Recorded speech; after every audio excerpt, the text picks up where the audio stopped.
நேயர்கள் எல்லாருக்கும் வணக்கம். நம்மளோட சேனலில் ஆகஸ்ட் மாத ராசி பலன் கேட்கறதுக்காக வந்த உங்கள் எல்லாருக்குமே இந்த ஆகஸ்ட் மாதம் ரொம்ப சிறப்பாக இருக்கணும்னு நான் வணங்குற அந்த சிவபெருமானையும் எல்லா சித்தர் பெருமகன்களையும் வணங்கிக்கிட்டு இந்த ஆகஸ்ட் மாதத்துக்கு உண்டான ராசி பலன் அப்படிங்கிறத நம்ம பார்த்துருவோம்.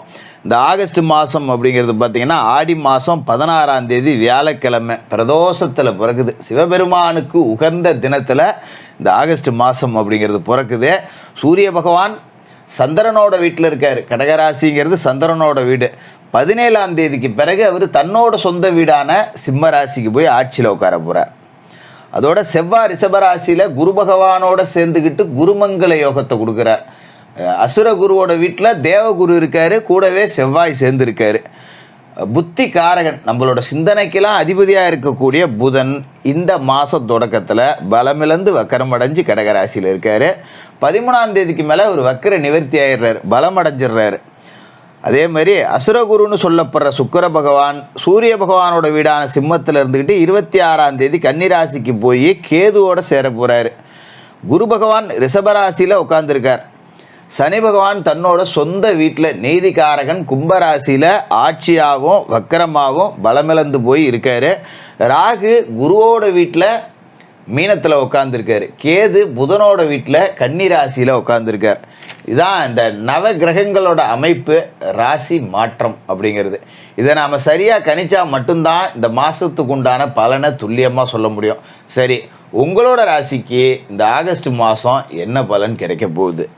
மேசராசி நேயர்களே, உங்களுக்கு இந்த ஆகஸ்ட் மாதம் எப்படி இருக்குது அப்படின்னு பார்த்தோன்னா, இந்த ஆகஸ்ட் மாதத்துக்கு முன்னாடி இருக்கிற கதையை பார்த்தோன்னு வச்சுக்கிங்களேன், அதை எதுக்கு பார்த்துக்கிட்டு பேசாமல் விட்டுட்டு போங்க ஜோசியரை, ஏன் அதை வேறு ஞாபகப்படுத்துகிறீங்க அப்படிங்கிற மாதிரி தான் இருக்கும்.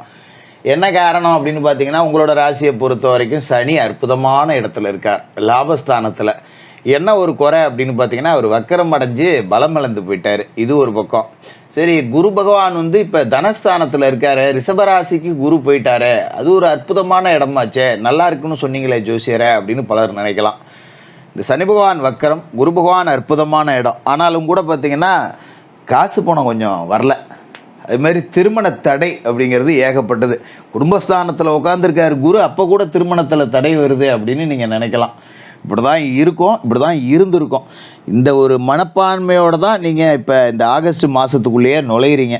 இந்த ஆகஸ்ட் மாதம் உங்களுக்கு நீங்கள் பட்ட கஷ்டத்துக்கெல்லாம் விடை சொல்லக்கூடிய ஒரு மாதமாக இருக்க போகுது. எப்படி ஜோசியரை திடீர்னு என்ன மாற்றம் நடந்துற போகுது அப்படின்னு நீங்கள் நினைக்கலாம். அதாவது குருவருள் இருந்தால் திருவருள் இருக்கும். இந்த மாதத்தில் குரு பகவான் மங்கள யோகம் அடைஞ்சிருக்காரு. செவ்வாய் உங்களோட ராசிக்கு அதிபதி, அவரோட கூடியிருக்காரு.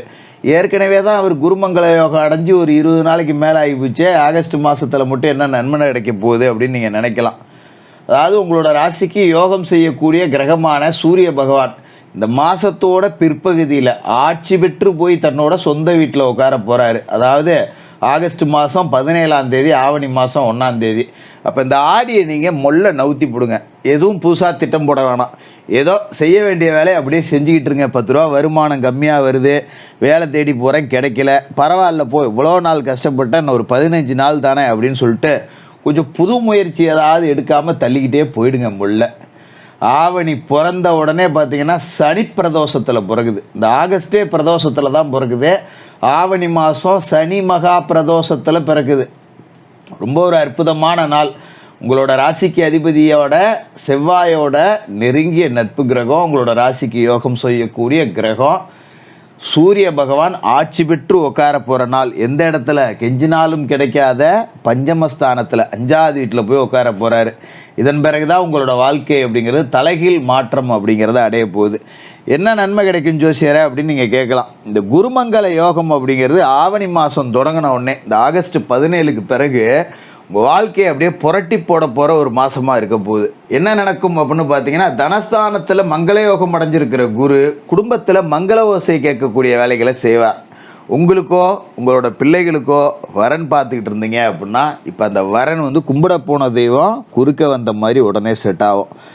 ராத்திரி தான் பேசிக்கிட்டு இருந்திருப்பீங்க, ஒரு வரன் பார்த்துடணும், ஒரு கல்யாணம் பண்ணி வச்சிடணும், மகளுக்கோ இல்லை உங்களுக்கோ கூட இருக்கலாம். பெற்றோர்கள் பேசிக்கிட்டு இருப்பாங்க, பையலுக்கு வயசாகிட்டே போகுது, ஒரு பொண்ணை பார்த்துடணும், இல்லை பொண்ணுக்கு வயசாகிட்டே போகுது, நல்ல இடமா ஒன்று பார்த்துடணும் அப்படின்னு பேசியிருந்தாங்கன்னா காலையில் 4 வரன் ஒரு சொந்த பந்தம் மூலியமாகவோ புரோக்கர் மூலியமாகவோ கும்பிட போன தெய்வம் குறுக்க வந்த மாதிரி நடந்துடும்.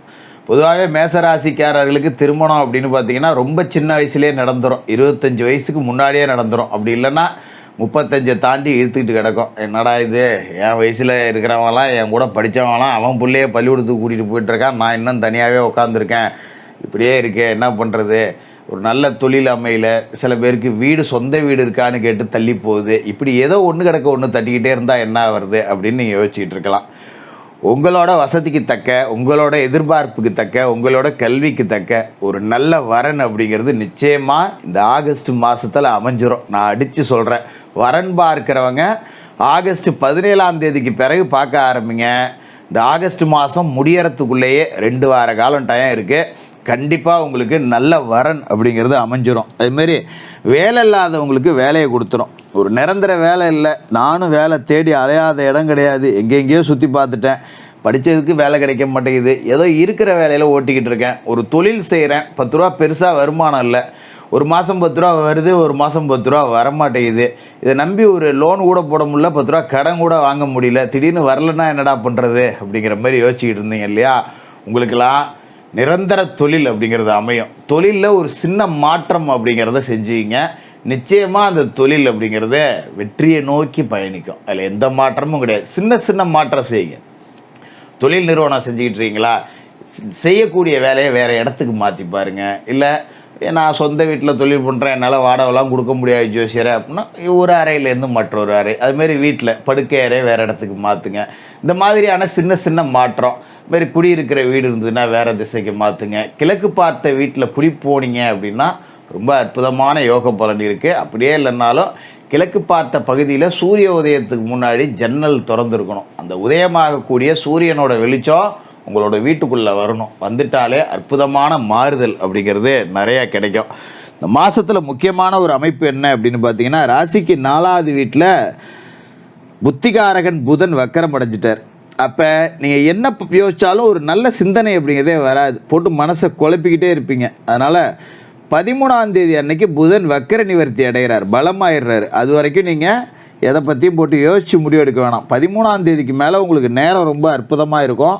அந்த நேரத்தில் யோசிச்சிங்க அப்படின்னா நல்ல முடிவுகள் அப்படிங்கிறது கிடைக்கும். அதுக்கு முன்னாடி பெரிய முயற்சி எதுவும் செய்ய வேணாம். சிம்மராசிக்கு சூரியன் பயிற்சியாகி போன பிறகு பூர்வ புண்ணியஸ்தானத்துக்கு போகிறதால யோகம் நிறையா வரும். பிள்ளைகளுக்கு வேலை கிடைக்கும். வீட்டில் உங்களை தாண்டி இன்னொருத்தர் வருமானம் ஈட்டக்கூடிய அமைப்பு, உதிரி வருமானம் பெருகக்கூடிய வாய்ப்பு, இது எல்லாமே பரிபூர்ணமாக இருக்குது. அதுமாரி சனி பகவான் மட்டும் வக்கரமடைஞ்சிருக்கார், லாபஸ்தானத்தில் இருந்தாலும் அவர் வக்கரமடைஞ்சிருக்கார் அப்படிங்கிறதையும் பார்க்கணும். விரயத்தில் ராகு இருக்கார் அப்படிங்கிறதையும் நம்ம பார்க்கணும். உங்களோட ராசியை பொறுத்த வரைக்கும் 10க்கும் 11க்கும் அதிபதியான சனி வக்கரமடைஞ்சிருக்கார் அப்படிங்கும்போது கொஞ்சம் உழைப்புக்கு தகுந்த பலன் கிடைக்காது தான்.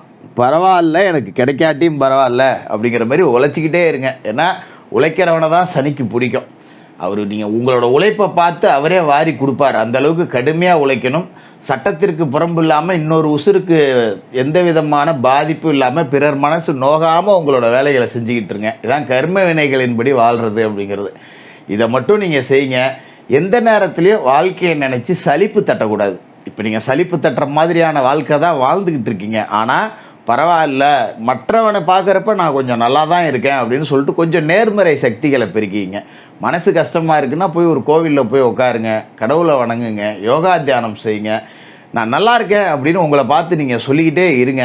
நிச்சயமாக இந்த ஆகஸ்ட் மாதம் முடியறதுக்குள்ளே அற்புதமான ஒரு வாழ்விக.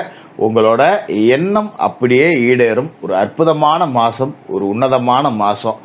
ஒரு சின்ன சின்ன பரிகாரங்கள் அப்படிங்கிறத செஞ்சுக்கணும். ஏன்னா இப்போ உங்களோட ராசியை பொறுத்த வரைக்கும் விரயத்தில் ராகு இருக்காரு. செவ்வாய்க்கிழமை ராகு கால நேரத்தில் துர்க்கை அம்மனுக்கு அரளிப்பூ மாலை சாத்துங்க. அது மாதிரி துர்க்கை அம்மனுக்கு எலுமிச்சை பழத்தை புழிஞ்சு அது தூர கிடாச்சிட்டு அதை இல்லை ஏதாவது ஒரு சாதங்க தான் வீட்டுக்கு கிளறி கடவுளுக்கு நைவேத்தியமாக படைக்கலாம். அதை நாம் எச்சிப்பட்டு சாப்பிட்றக்கூடாது. அந்த எலுமிச்சை தோலில் தீபம் ஏற்றணும். அந்த சாதத்தை, எலுமிச்சை சாதம், குரு பகவானுக்கு நைவேத்தியமாக படைச்சிட்டு குரு பகவானையும் மனசார வணங்குங்க, துர்க்கையவும் வணங்குங்க. ரொம்ப சிறப்பான ஒரு எதிர்காலத்தை இந்த ஆகஸ்ட் மாதம் அமைச்சு கொடுக்கும். மேசராசிக்காரர்களுக்கு வாழ்த்துக்கள்.